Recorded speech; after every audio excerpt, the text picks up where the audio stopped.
Oi, eu sou o Felipe e já faz um tempo que esse assunto de inteligência artificial tem causado medo na galera, principalmente depois da participação do Cauê Moura e do Felipe Castanhari no Podpah, onde eles fizeram alguns alertas sobre esse recente crescimento exponencial das IAs. Muita gente criticou o alarmismo deles, muita gente gabaritada que já explicou perfeitamente a porção de erros cometidos e enganos sobre o funcionamento das inteligências artificiais. Tem muito conteúdo disso aí na internet. Não é o que eu vim fazer aqui hoje, mas eu posso abordar isso de forma breve na próxima semana, se vocês quiserem muito. Eu acho que eu tenho alguns pitacos a dar sobre esse assunto, pelo menos do ponto de vista filosófico. Nesse vídeo aqui nós vamos discutir qual o cenário realista para algumas coisas que eles falaram lá se tornar realidade. Não apenas para o ChatGPT, mas para as inteligências artificiais em geral.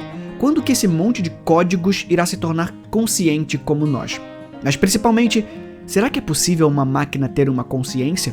Ou quem sabe, uma alma? Essa pergunta não é nova e a gente pode rastrear isso até o clássico Frankenstein de Mary Shelley, onde um doutor tenta brincar de Deus juntando pedaços de cadáveres e eletricidade, ou então os golems da mitologia judaica, que seriam humanos feitos de lama, mas sem o sopro da vida divino, e até mesmo os mitos gregos antigos como o de Pigmalião, o incel que se apaixonou por uma estátua. E você deve ter percebido que todas essas histórias costumam usar de algum artifício mágico para que a matéria inorgânica ganhe vida, quase como se a casca da consciência humana já tivesse alguma qualidade sobrenatural. Só que aqui, no mundo real, parar para pensar como que um monte de átomos juntos começam a ganhar a capacidade de entender a si mesmos já parece mágica o bastante. E esse elemento mágico vai ser chamado comumente de alma por alguns. Só que essa tal alma não pode ser verificada pelos meios naturais. Então, a gente precisa se apegar à ideia de uma consciência causada pelas interações físicas para que pelo menos a gente tenha a capacidade de formular alguma hipótese que vale a pena discutir cientificamente. E é daqui que vem a confusão. Porque se a gente aceita esse fisicalismo, ou seja, que a consciência surge através dessas interações neurais dentro do nosso cérebro e que ela é somente isso, a gente fica tentado a propor a reprodução dessas interações fora do cérebro e esperar que uma consciência surja. De volta ao século XVII, o fascínio de Descartes pelos autômatos foi inspirado pelos dispositivos mecânicos que ele encontrou durante a sua juventude, como relógios, moinhos e fontes. Aliás, eu recomendo você assistir outro vídeo aqui do canal, onde eu falei sobre um dos autômatos mais famosos da história, o turco enxadrista, e sobre o Felipe Neto, mas aí você vai precisar assistir lá para entender. Assim como um dos vídeos anteriores onde eu falei sobre o que sabemos a respeito da consciência dos animais. No final desse vídeo, os dois vão aparecer nas recomendações em um quadradinho aqui na sua tela, não precisa sair desse aqui não.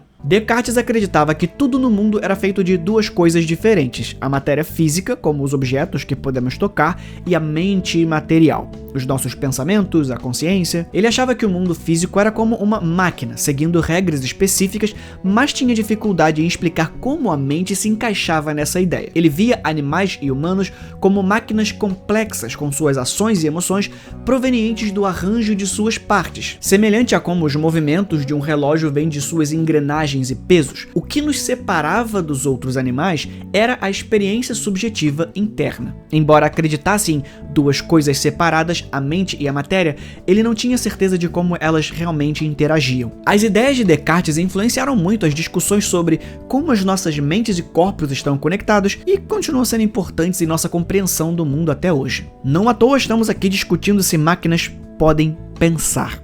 Então, aparentar ser consciente não é o mesmo que ser consciente. Alan Turing falou sobre isso na década de 50, e a gente vai falar dele daqui a pouco. O que eu quero estabelecer aqui é que é extremamente complicado aplicar a introspecção como uma característica que define a existência da consciência. Ou seja, saber que eu sei talvez não seja necessário para saber. Saber já é o bastante para ser considerado consciente. Senão a gente cai nessas armadilhas cartesianas e acaba torturando animais. A gente deve se prevenir para garantir que a gente não faça o mesmo com os robôs. Diferentemente de um cachorro que vai continuar abanando o rabo, uma inteligência artificial pode destruir a humanidade.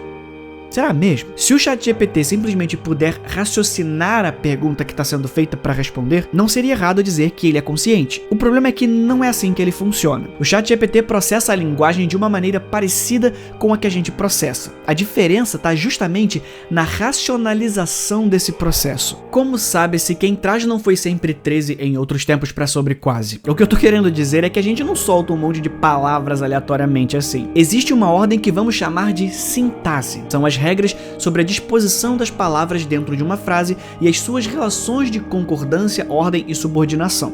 O ChatGPT basicamente é muito bom em prever essa ordem. Imagine o ChatGPT como uma ferramenta de previsão de texto super inteligente. Quando você dá uma sugestão, ele analisa as palavras e os padrões do texto e então usa seu conhecimento da linguagem para gerar uma resposta. Aqui está um processo passo a passo simplificado de como o ChatGPT funciona. Primeiro, coleta de dados. O ChatGPT é treinado em um enorme conjunto de dados contendo textos de livros, artigos, sites e outras fontes na internet. Essa enorme quantidade de texto permite aprender sobre o idioma e as diversas maneiras pelas quais as pessoas se comunicam. Depois, treinando o modelo. Durante o processo de treinamento, o modelo de IA tenta entender as relações entre diferentes palavras e frases no texto. Aprende gramática, contexto e expressões comuns para dar sentido ao que lê.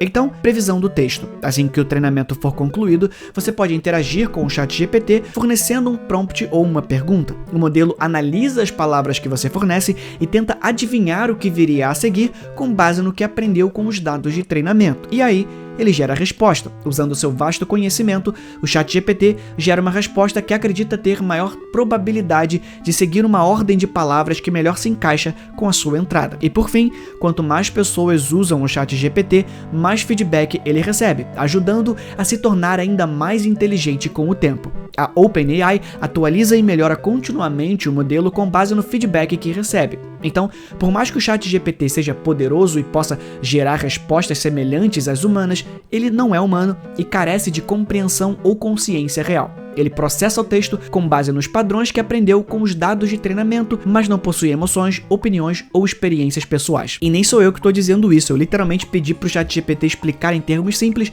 como ele funciona. Toda essa parte do texto foi escrita por ele. Então, comunicação não é exatamente o melhor teste para definir que algo é consciente, assim como possuir experiência subjetiva também não. Não falamos recentemente sobre como é ser um morcego? Como é ser um ChatGPT? Se existir um equivalente a isso, então, ok, o ChatGPT está no caminho de se tornar consciente.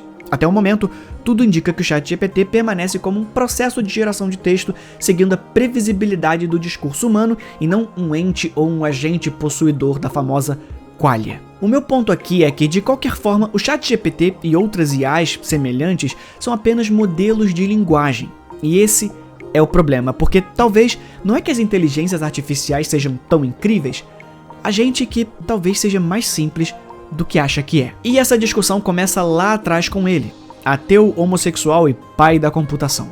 Finalmente, Alan Turing. Em seu artigo de 1950 intitulado Máquinas de Computação e Inteligência, enquanto ele estava na Universidade de Manchester, Alan Turing apresentou o seu famoso teste, que chamou de jogo da imitação. Ele começa com uma pergunta: as máquinas podem pensar? Mas percebe rapidamente que pensar é um verbo que corresponde a uma experiência muito difícil de definir claramente. Assim, ele a substitui por uma questão relacionada, expressada de forma mais clara.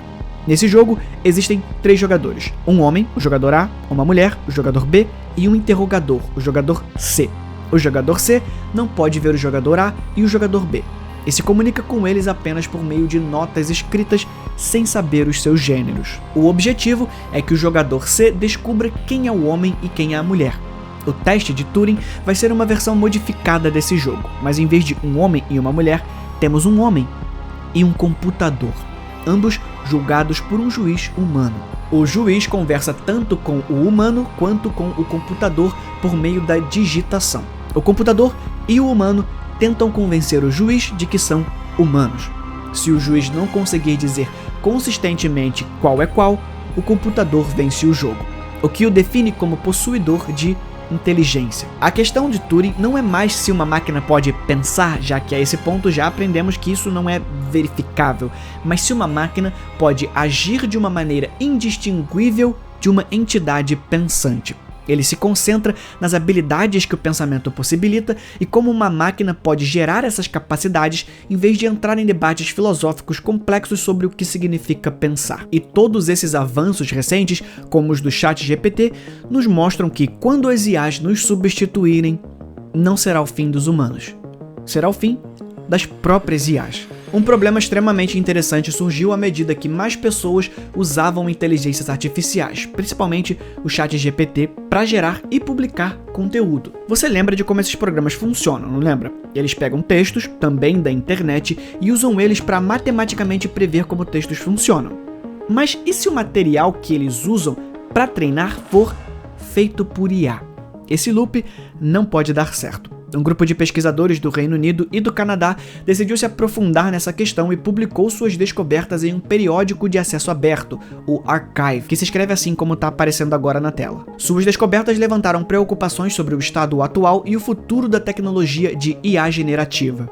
Os pesquisadores descobriram que o uso de conteúdo gerado pelo próprio modelo no treinamento causa defeitos irreversíveis nos modelos que surgem. Os pesquisadores se concentraram em distribuições de probabilidade para modelos generativos de texto para texto e imagem para imagem. Eles descobriram que o treinamento desses modelos de IA em dados gerados por outros modelos de IA levava a um colapso do modelo, um processo degenerativo em que os modelos esquecem a verdadeira distribuição de dados subjacentes ao longo do tempo. O Midjourney é ótimo em copiar humanos, mas ele é péssimo em copiar o Midjourney. Em termos mais simples, o colapso do modelo ocorre quando os modelos de IA geram dados que contaminam o conjunto de treinamento para modelos subsequentes. Isso acaba levando a percepções distorcidas da realidade porque os modelos deturpam os dados verdadeiros com os quais foram inicialmente treinados, e essa deturpação acaba ficando exponencial.